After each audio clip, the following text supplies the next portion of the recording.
let's talk about which of these teams, because we've already talked about which coach has the most pressure.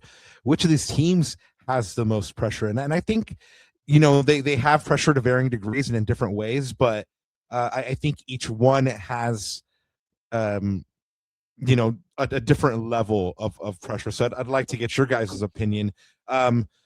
For the U.S., guys, would you say that for them, since they have probably the golden generation, quote unquote, the most talented anyway on paper, is it quarterfinals or bust? Is anything less like considered a failure? Cello? I'll be real honest with you. Listen, from the 90 World Cup until now, okay, all we've ever wanted is for soccer to grow in this country. Am I correct? We wanted to have the different culture. Correct. We wanted to have the vibe that it has in Europe and in South America. So now we've gone through 32 years from the last World Cup we've had at home. Okay. So why are we okay with just getting out of the group? That's not okay. That's not good enough anymore for the U.S. You know what I mean? Winning the second game, we've only done one time in our history. That's growth. Okay. But for this team and the players where they're playing and the coach we've got, the expectations of this country is a quarterfinal. And I can tell you what, talking to the Mexicans, the Mexican fans and the coworkers that do the ENE, they feel the same way with Mexico. This is an opportunity to host a World Cup again. You're not going to get this favorable draw because if they do win the group, their next game is at home. They get to play it in Mexico. So for those two countries, a quarterfinal. If not, I think it's a bust for Mexico. People will be upset. And I think in this country, we'll walk out of this World Cup. I don't like to say it's a failure, but we're looking to make an impact around the world. We're waiting for people to see what this U.S. team can do. And the expectations for everybody is a quarterfinal. So that's what we have. And if they don't reach it, then it's unfortunate, but I don't think we can keep calling this the golden generation. Yeah, that's a really good point. I was going to ask Rob. So Kara, I think it's interesting now from a Canadian perspective, what kind of run do you think would change the perception of Canadian soccer, like make that big of an impact? You heard it clear from Cello from a Mexico and U.S. perspective, but what about for Canada?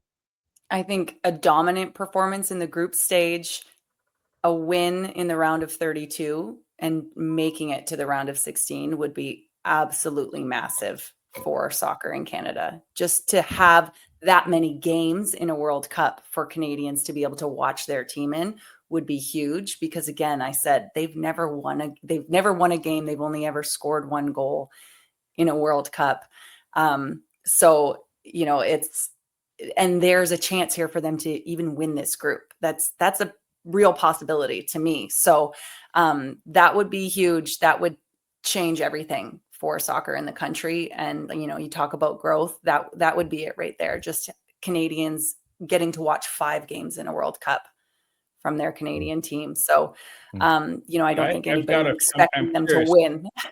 I'm curious, Cara. I'm curious because I've got a few Canadian friends, and all they're saying is if we get out of the group, it's a successful World Cup because we've never gotten out of the group. And they're like, if we can get out of the group, whatever happens after that is a bonus for us. So yeah, I think on paper, because great. We did better than we did in the past. But Jesse Marsh has said this is the most talented team Canada has ever taken to a World Cup. And I think he's right. Canada has never had this many players playing in Europe, playing well in Europe, scoring goals in Europe. Tajon Buchanan, the first Canadian player to ever score a hat trick in La Liga. Like these are major players on this team, and he's not injured. So that's a good thing. But, so I think that there's a lot of, maybe it's not so much expectation, but a lot of hope, more hope for this Canadian team. Right. Yeah. Guys, you're both big players for your teams. If you could walk into the locker room 10 minutes before the game and speak to the captain of each side, Cello, what would you tell the U.S. national team captain, and Cara, what would you tell the Canadian national team captain? Let's start with you, Cara. I think I would just say the entire country is behind you, and just play like your life depends on it. And I don't think they need to hear that from me, though. You know, like I really believe that all of these teams, but I know more about, you know, I'm more closely connected to the Canadian team. And I just really get the feeling that it's a very positive environment and these guys are ready to die for the red on their jersey. That's what every Canadian wants to hear for damn sure. Celo, what about you?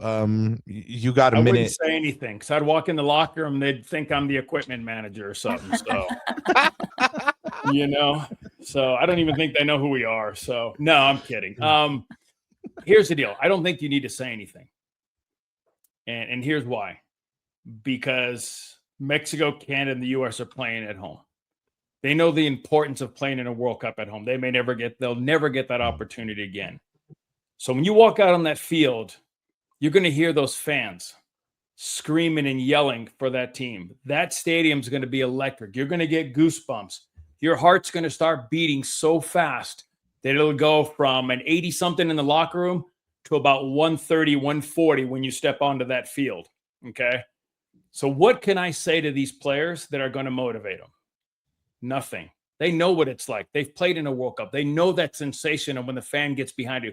They can feel the vibes in the stadium.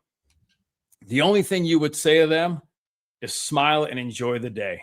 When you walk off that field today, make sure you've got nothing left in the tank. If you have something left in the tank, then you didn't represent your country the way you should have today. That's all you can say to these kids, because when you cross that line, you know, when you got that red Canada, red, white, and blue, or the red, white, and green, you know what it means to those fans. You know how they love and they breathe and they want to see their team succeed. So what can you say to them besides enjoy the day? Because this will never happen again after this World Cup. Enjoy it and give everything you have. That's it.